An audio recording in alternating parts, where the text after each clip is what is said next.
மந்திரியான காக்கா அண்ணாச்சி. மங்களதேவி தோட்டத்தின் கீழ்ப்பகுதியில் குமுளி மலை தொடரும் மேற்பகுதியின் தேக்கடி மலை தொடரும் காடுகளால் சூழப்பட்டு இருந்தன. அன்று குமுளி மலைப்பகுதி காடு பரபரப்பாயிருந்தது. காரணம், காட்டுக்குள்ளே அன்று தேர்தல் நடந்தது. மிருகங்களும் பறவைகளும் மற்றும் புழுபூச்சிகளும் கூட தேர்தலில் கலந்து கொண்டன. வேங்கை பள்ளம் என்ற இடத்தில் இந்த தேர்தல் நடந்தது. தோகக்கத்தி மரங்கள் நிறைந்த இந்த பகுதியில் செந்நாய்கள் அதிகம் இருந்தன. ஆண்டுக்கு ஒருமுறை நடக்கும் இந்த தேர்தலை இந்த முறை செந்நாய்கள் ஏற்பாடு செய்திருந்தன. இந்த தேர்தலில் சுகாதார மந்திரிக்கு மட்டும் மும்முனை போட்டி வந்துவிட்டது.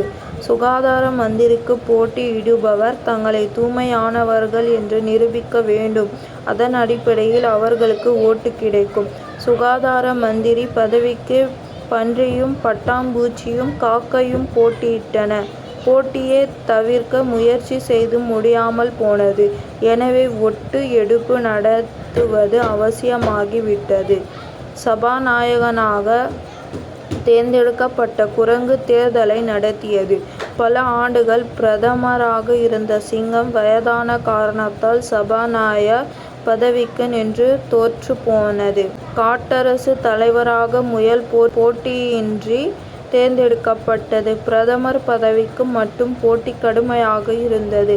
ஆரம்பத்தில் காட்டு எருமையை ஆதரித்த குரங்குகள் திடீரென்று செந்நாயை ஆதரித்தன. தவிர செந்நாய்கள் ராஜகத்திற்கு பயந்து மான்கள் முழுமையாக செந்நாயை ஆதரித்தன. செந்நாய் பிரதமராகிவிட்டது. நிதி மந்திரியாக வரிக்குதிரையும், பாதுகாப்பு மந்திரியாக ஓநாயும், உணவு மந்திரியாக கழுதையும் சொற்பயமான ஓட்டு வித்தியாசத்தில் ஜெயித்தன. வெளியுறவு மந்திரியாக எவ்வித போட்டியும் இன்றி நரியார் தேர்ந்தெடுக்கப்பட்டார். சபாநாயகர் குரங்கார் முதலில் பன்றியாரை அழைத்து தனது தேர்தல் வாக்குறுதிகளை எடுத்து கூறும்படி பணித்தார். பன்றியார் வேகமாக மேடையை நோக்கி நடந்தார். வழியில் நின்றிருந்த யானையார் பட்டென்று நகர்ந்து அவருக்கு வழிவிட்டார். பன்றியார் மேடைக்கு வந்ததும் காட்டரசு தலைவர் நாற்றம் தாழ முடியாமல் தனது பெரிய காதுகளை தேய்த்து கொண்டார். என்னுடைய வாழ்க்கை சுகாதார பணிக்கு அர்ப்பணித்து கொண்டவன். அது மட்டுமல்ல, யானையார் போன்ற பெரியவர்கள் கூட என்னை கண்டதும் விலகி நிற்பார்கள். எனவே என்னை உங்கள் சுகாதார மந்திரியாக தேர்ந்தெடுக்கும்படி கேட்டுக்கொள்கிறேன் என்று சொல்லிவிட்டு போய் உட்கார்ந்தார். அடுத்து தனது நீல நிற இறக்கைகள் விரித்து பறந்து வந்தது பட்டாம்பூச்சி. முயலார் பட்டாம்பூச்சியின் வண்ணத்தை பார்த்து மயங்கினார். தனது இறகுகளை அசைத்தபடி பேசியது பட்டாம்பூச்சி. அண்ணாச்சி பன்றியார் வந்து நின்று பேசிய இடத்தை சுத்தம் செய்யவே தனியாக ஒரு சுகாதார மந்திரியை போட வேண்டும் என்றதும் கொல்லென்று எல்லாம் சிரித்தன. என்னை பாருங்கள், என் சிறகுகளை பாருங்கள், என்னைப் போல நீங்களும் அழகாக இருக்க உங்கள் வாக்குகளை எனக்கே போடுங்கள் என்று சொல்லிவிட்டு பறந்து சென்றது. அடுத்து காகம் வந்தது. பன்றியார் வந்தார். நான் சுகாதாரத்தின் அவதாரம் என்றார். நானே சுத்தம் செய்கிறேன் என்றார். வாஸ்தவம்தான். அவர் இருக்கும் இடம் எப்படிப்பட்ட இடம் என்று நமக்கு தெரியாதா? அது கிடக்கட்டும். நமது பட்டாம்பூச்சி அண்ணாச்சி குடிப்பது தேன்தான் இல்லை என்று சொல்லவில்லை. அவர் படுப்பது எங்கு என்று தெரியுமா? பிராணிகளின் மலம். மலத்தை உண்பவருக்கு உங்கள் ஓட்டா, மலத்தில் உறங்குபவருக்கு உங்கள் ஓட்டா என்ற கேள்வியுடன் பறந்து சென்றது காக்கையார். அதன் பின்னர் பறவைகளும் மிருகங்களும் இவற்றை ஆதரித்தும் தாக்கியும் பேசி ஓட்டு வேட்டை ஆடின. கடைசியாக நரியாரை எழுந்து பேசும்படி எல்லாம் வற்புறுத்தின. நரியார் தனது வாளால் முகத்தை துடைத்தபடி மேடையில் ஏறினார். எப்பொழுதும் நரியார் பேச்சுக்கு பரவலான மரியாதை இருந்தது. காட்டரசர் நாமம் வாழ்க என்று பேச ஆரம்பித்தார் நரியார். பன்றியார் சொன்னது போல் அவர் மலக்கழிவுகளை உண்டு சுகாதாரத்திற்கு வழி செய்கிறார் என்பது வாஸ்தவம்தான். பட்டாம்பூச்சியார் சுத்தமான தேனை குடிக்கிறார், பார்க்க அழகாக கவர்ச்சியாக இருக்கிறார், அதுவும் சரிதான்.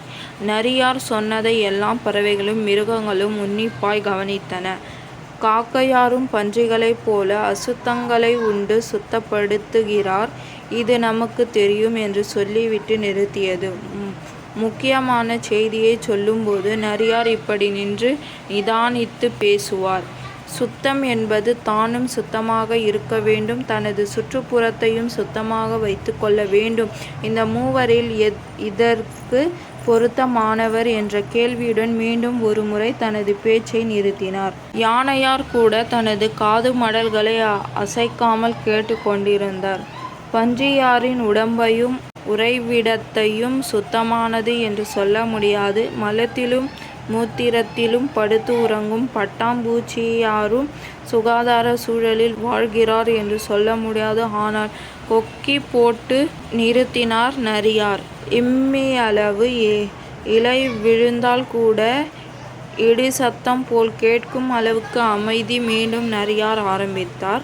காக்கையார் உடல் சுத்தம், உள்ளம் சுத்தம், அவர் சுற்றுப்புறமும் சுத்தமானது. நாள் தவறினாலும் அவள் குளியல் தவறாது. இனி ஓட்டு போடுவது உங்கள் சுதந்திரம் என்று சொல்லிவிட்டு நடந்தார் நரியார். இப்பொழுது எல்லோருக்கும் ஒரு தெளிவான வழியை காட்டியது போல் நமக்குள் பேசிக் கொண்டனர். சுற்று நேரத்தில் ஓட்டெடுப்பது நடந்தது. சென்னாய் அமைதிப்படை தில்லு முள்ளுகள் நடக்காமல் பார்த்து கொண்டன. ஓட்டுகள் எண்ணப்பட்டன. காக்கையார் சுத்தம் சோறு போடும் என்பது உங்களுக்கு தெரியும், ஆனால் தேர்தலில் ஜெயிக்க வைக்கும் என்பது உங்களுக்கு தெரியுமா என்று சபாநாயகன் குரங்கார் ஜோக் அடிக்க, எல்லோரும் சிரிக்க குமுளி மலை காடே அதிர்ந்தது.